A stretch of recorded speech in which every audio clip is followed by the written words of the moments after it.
তাহলে এই হলো আমাদের SAARC, সার্ক। সার্কের পুনরূপটা আমরা জেনে রাখি, সাউথ, যেহেতু আমাদের দক্ষিণ এশিয়ার এই সংগঠন, তাহলে south Asian association, south Asian association for regional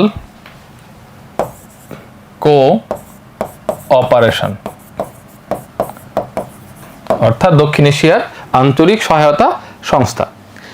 এখন ভাইয়া south Asian association for regional cooperation, ধন্যবাদ সবাইকে, ধন্যবাদ যারা দেখছেন সবাইকে ধন্যবাদ। এই সার্কের সদস্য হইতে হলে তাকে কি হইতে হয়? সাউথ এশিয়ার হইতে হয়, দক্ষিণ এশিয়ার।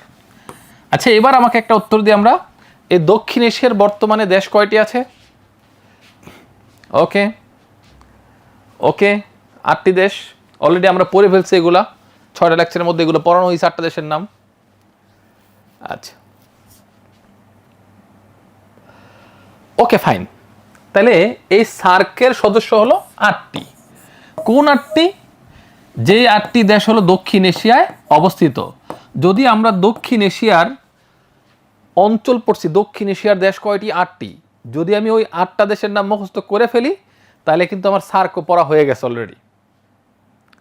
কারণ সার্কের সদস্য পরীক্ষা আসতে পারে নিচের কোনটি সার্কের সদস্য, নিচের কোনটি সার্কের সদস্য নয়। পরীক্ষা আসলে আসবে মোট সদস্য কয়টি? ইয়েস, ওই যে অনেকে ছন্দ লেখছে যে ভাইয়া বিএনপি ইজ এমবিএ, ওকে, সেই 8টা সদস্য কি? এই যে বিএনপি ইজ, ওকে, আপনাদের ছন্দটা নিলাম, BNP is MBA.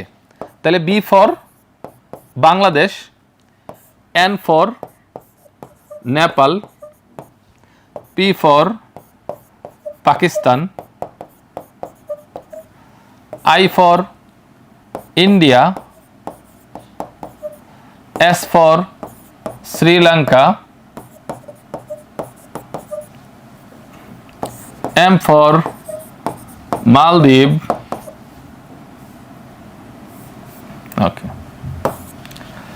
B for Bhutan,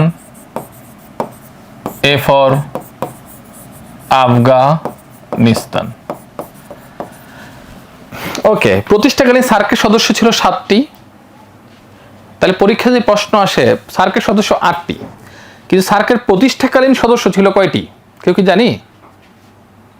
সার্কের প্রতিষ্ঠাকালীন সদস্য ছিল 7টি। তাহলে সার্কের সর্বশেষ 8 নাম্বার সদস্যটার নাম কি? ওকে, গুড গুড, সবাই আমরা লিখতেছি গুড, ভেরি গুড, আফগানিস্তান। সার্কের 8 নম্বর সদস্য হলো আফগানিস্তান। Okay fine. আচ্ছা, আফগানিস্তান। এখন ভাই সার্কটা কত সালে তৈরি হয়েছিল? 1985 সালের 8 ডিসেম্বর। এটা হলো সার্কের প্রতিষ্ঠাকাল। Okay fine. এখন এই যে সার্কটা 1985 সালে তৈরি হয়েছে, এটার মূল স্বপ্নদ্রষ্টা আপনারা অলরেডি সবাই জানি, জিয়াউর রহমান। আর এটার প্রথম চেয়ারম্যানও ছিল কিন্তু বাংলাদেশের। কেউ কি জানি সার্কের প্রথম চেয়ারম্যানের নাম কি? ইয়েস, ধন্যবাদ আবু তালহা। হুসাইন মোহাম্মদ এরশাদ, তিনি ছিলেন সার্কের। কারণ আমরা দেখি এখানে সে জিয়াউর রহমান 1981 সালের পরেই কিন্তু সামরিক শাসক এরশাদ ক্ষমতায় আসে এবং তার সময় কিন্তু এটা অফিসিয়ালি যাত্রা শুরু করে। দ্যাটস ওয়াই বাংলাদেশের সে ছিল প্রথম চেয়ারম্যান, হুসেন মোহাম্মদ এরশাদ। এই সার্কের সম্মেলন, সর্বশেষ একটা সম্মেলন হয়েছিল 2016 সালে। সর্বশেষ সম্মেলন হয়েছে 2016 সালে। লাস্ট 9 বছর কোনো সার্কের সম্মেলন হয় নাই। কেন হয় নাই? হয় নাই বলেই তো এটা ব্যর্থ। কারণ এখানে রাষ্ট্রগুলোর মধ্যে একটা সংগঠন কেন করে মানুষ করে, আসলে ওই কি বলে এটাকে, পারস্পরিক সহায়তা, ব্যবসা বাণিজ্য বৃদ্ধি করা, এক দেশ আরেক দেশের উপর যে সহযোগিতা, বিপদ আপদে সহযোগিতার হাত বাড়ায় দেওয়া, রাষ্ট্রগুলোর সাথে সম্পর্ক বাড়বে, মানুষের যাতায়াত বাড়বে, মানুষের অর্থনীতি ফ্লারিশ করবে, এক দেশি পণ্য আরেক দেশে বিক্রি হবে। এই জন্যই তো এই সংগঠনগুলো তৈরি। কেন এই সংগঠনগুলো হয়? কারণ আঞ্চলিকতা, কারণ অনেকগুলো মিল আছে এখানে। যেমন আমরা যদি ভারতে গিয়ে যদি ঘোরাফেরা করি, ভারতকে কেনাকাটা করি, ওই মানুষগুলো আমাদেরকে দেখে এলিয়েন মনে করবে না, বলো যে আমাদের মানুষই, কারণ আমাদের মিল আছে, কালচার, চেহারা, কথা, সংস্কৃতি, টিউন সব কিছু। তো সেই জায়গা থেকে তৈরি হইল শুধুমাত্র এখানে দুইটা রাষ্ট্র আছে, ভারত এবং পাকিস্তান। এই দুইটা রাষ্ট্রের অসহযোগিতার কারণে, বৈরিতার কারণে এই সার্ক এখন পর্যন্ত অকার্যকর, সামনে কখনো কার্যকর হবে কিনা তারও কোনো গ্যারান্টি নেই। ওই যে একজন লেখছে 19তম সম্মেলন বা ইসলামাবাদ সর্বশেষ, জি না, এই সম্মেলনটা হওয়ার কথা ছিল ইসলামাবাদে। এই ভারত পাকিস্তান দ্বন্দ্বের কারণে সম্মেলনটা হয় নাই 2016 সালে, আজ পর্যন্ত সেই সম্মেলনটা হয় নাই, আর সামনে হবে কিনা তারও কোনো গ্যারান্টি নেই। কিন্তু সার্ক অফিসিয়ালি কাজ করে, মানে সার্কের অবকাঠামো আছে, সার্কের অনেকগুলো চুক্তি আছে, এগুলো কাজ চলে অল্প অল্প করে। এই সার্কের হেডকোয়ার্টার, একটা যেহেতু অফিস থাকবে, এটার হেডকোয়ার্টার কোথায়? কেউ কি আমরা জানি সার্কের হেডকোয়ার্টার কোথায়? Yes, good. Kathmandu, Nepal. Okay. আর সার্কের একজন মহাসচিব থাকেন, যিনি সার্কের অফিসিয়াল কাজগুলো দায়িত্ব পালন করেন, সার্কের মহাসচিব। এবার বলেন তো সার্কের বর্তমান মহাসচিবের নাম কি? দেখি কেউ জানে কিনা। Wow, good. আবুল হাসান না, সাদি ইসলাম, গোলাম সারোয়ার, গুড। সার্কের বর্তমান মহাসচিব হলো গোলাম সারোয়ার। আচ্ছা, এই গোলাম সারোয়ার তিনি বাংলাদেশের নাগরিক। তাহলে সার্কের বর্তমান মহাসচিব কোন দেশের নাগরিক? বাংলাদেশের। এবার আমরা কি জানি এই গোলাম সারোয়ার সার্কের যে বর্তমান মহাসচিব, তিনি কয়তম সার্কের মহাসচিব? কেউ কি জানে এটা? গোলাম সারোয়ার সার্কের বর্তমান মহাসচিব কততম? সাদি 21তম? না ভাইয়া। এবার না, মুস্তাকিম না, আয়েশা না, সে হলো 12তম মহাসচিব। সার্কের 12তম মহাসচিবের নাম হলো গোলাম সারোয়ার।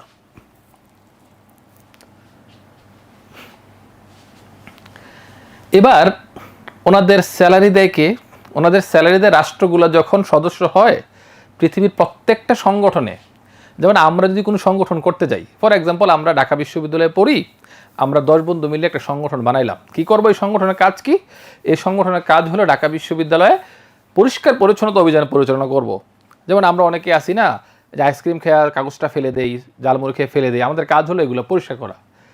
এখন ভাই এগুলো যে পরিষ্কার করা, এই পরিষ্কার করার জন্য আমাদের কিছু জিনিস লাগবে। যেমন আমাদের কিছু হ্যান্ড গ্লাভস লাগবে, আমাদের কিছু অ্যাপ্রন লাগবে, ঝুড়ি লাগবে। তো এগুলো লাগবে, কি লাগবে? টাকা লাগবে না? এখন টাকা আসবে কোথায় সংগঠনের? তখন যারা ব্যক্তিরা, যারা উদ্যোগ নেয়, তারা এটা চাঁদা দেয় একটা, যে মাসে মাসে এই সংগঠনে মানব কল্যাণে আমি চাঁদা দিলাম, সেই টাকা দেয়। অথবা তারা কী করে? ফান্ড কালেকশন করে, বিশেষ প্রয়োজনে ইউনিভার্সিটি থেকে, বিশেষ প্রয়োজনে বিভিন্ন ব্যক্তি থেকে নিয়ে চলে। পৃথিবীর প্রত্যেকটা রাষ্ট্র যখন কখনো সংগঠনের সদস্য হয়, তখন সদস্য হওয়ার শর্তই থাকে তাকে একটা মিনিমাম সেই সংগঠনের চাঁদা দিতে হবে। আর বাংলাদেশ জাতিসংঘে চাঁদা দেয়, সকল সংগঠনে বাংলাদেশকে চাঁদা দিতে হয়। সুতরাং এই চাঁদা, রাষ্ট্রগুলোর চাঁদাই হলো সংগঠনের চলার জন্য মূল ফাইন্যান্স বা অর্থ। আর সেখান থেকেই তাদেরকে বেতন দেয় যারা থাকে। আচ্ছা, আশা করি উত্তরটা পেয়েছেন। হ্যাঁ, জাতিসংঘ 0.01% দেয়। হ্যাঁ, আচ্ছা, তাহলে যেটা বলছিলাম, সার্কও দেয়। এখন এই সার্কের অনেকগুলো আবার ছোট ছোট কাজ আছে, অঙ্গ সংগঠন আছে। যেমন সার্কের আবহাওয়া অফিস, সার্কের পর্যটন অফিস, সার্কের কৃষি অফিস, সার্ক, এরকম অনেক অফিস আছে। এই সার্কের 2টা অফিস আছে বাংলাদেশে অবস্থিত। তার মধ্যে একটা হলো সার্ক সাউথ, এটাকে বলা হয় স্যাক, সার্ক এগ্রিকালচার সেন্টার, অথবা এটাকে বাংলাদেশে দেখি কৃষি কেন্দ্র। সার্ক কৃষি কেন্দ্র বাংলাদেশে অবস্থিত। আরেকটা হলো সার্ক আবহাওয়া কেন্দ্র, SMRC আর কি,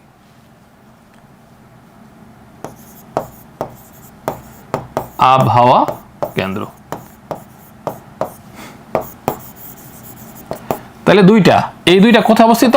বাংলাদেশে। সার্ক কৃষি কেন্দ্র, সার্ক আবহাওয়া কেন্দ্র, এই দুইটা আছে বাংলাদেশে অবস্থিত। বাংলাদেশের কোথায়? ফার্ম গেটে। যে ফার্ম গেটে একটা জায়গা আছে ঢাকাতে, যেখানে বাংলাদেশের সকল বিশ্ববিদ্যালয় ভর্তি কোচিংয়ের মোটামুটি অনেকগুলো অফিস আছে, সেখানে পাশে এই দুইটা আছে। আচ্ছা, তো সার্ক নিয়ে দুইটা চুক্তি আছে, যেমন একটাকে বলা হয় সাপটা,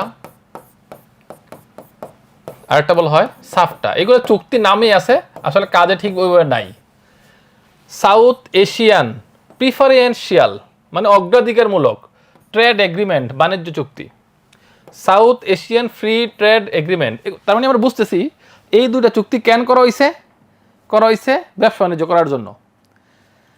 অগ্রাধিকারমূলক বাজার সুবিধা মানে কি?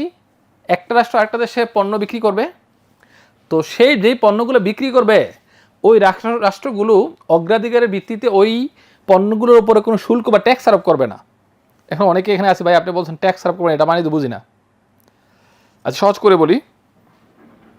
মনে করেন এই যে কলমটা আমরা চায়না থেকে নিয়ে আসছি। চায়নাকে আমরা কোনো অগ্রাধিকারমূলক বাজার সুবিধা দেই নাই। চায়না এই পণ্যটা যখন বাংলাদেশে নিয়ে আসছে, তাকে বন্দর হয়ে বাংলাদেশের ভিতরে ঢুকতে হয়েছে। চায়না পণ্যটা যখন বন্দরে আসছে, তখন চায়না বলছে এই পণ্যটা আমি তোমার দেশে 20 টাকা বেচবো, 20 টাকা বেচলে আমার লাভ হবে এত টাকা, বা আমি 20 টাকার কমে বেচতে পারবো না, 20 টাকা বেচতে হবে আমার। বাংলাদেশ সরকার বলছে ওকে ফাইন, এই 20 টাকা তুমি নিবা, তোমার 20 টাকা যেহেতু তুমি এর কমে বেচতে পারবা না, আমি এই পণ্যটার উপরে আরও 10 টাকা বসাইলাম, নাম দিছি ট্যারিফ বা শুল্ক, তাহলে হয়ে গেল 20 আর 10 30। এবার বাংলাদেশ বলে দিল তুমি বাংলাদেশের মার্কেটে এটা এখন আর 20 টাকা বেচতে পারবে না, এটা এখন তোমাকে 30 টাকা বেচতে হবে। 30 টাকা বেচলে কি করবা? 10 টাকা আমাকে দিয়ে যাবা সরকারকে, আর 20 টাকা তুমি নিয়ে যাবা। এখন সহজ কথা হলো, এই পণ্যটা 30 টাকা দাম হওয়ার কারণে আমরা যেই পরিমাণ কিনতেছি, যে সেম পণ্যটার দাম যদি 20 টাকা হইতো, তাহলে কি আমরা সেম কিনতাম? অবশ্যই কিনতাম না, আমরা অবশ্যই বেশি কিনতাম। আমরা কম দাম হলে কী করতাম? বেশি কিনতাম। এখন দাম বেড়ে যাওয়ার কারণে চাহিদা আমাদের কমে গেছে, যার সামর্থ্য সেই কিনে, সবাই কিনতে পারে না। তার মানে চায়না 20 টাকা হইলে যে পরিমাণ বিক্রি করতে পারত, 30 টাকা হওয়ার কারণে, রাষ্ট্র ট্যাক্স আরোপ করার কারণে চায়না কিন্তু সেই পরিমাণ বিক্রি করতে পারতেছে না। তাহলে চায়নার একটা লস হইতেছে, মানে অনেক বেশি বিক্রি করতে পারতেছে না, কারণ বেশি বিক্রি করলে চায়নারও লাভটা বাড়তো।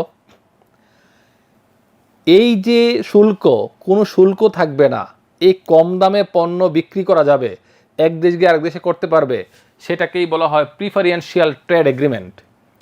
এখন এই পিটিতে কি করা হয়? সিলেক্টিভ পণ্য নাম বলে দেয়, এই পণ্যগুলোর উপর শুল্ক থাকবে না, তোমার দেশে না বিক্রি করবা।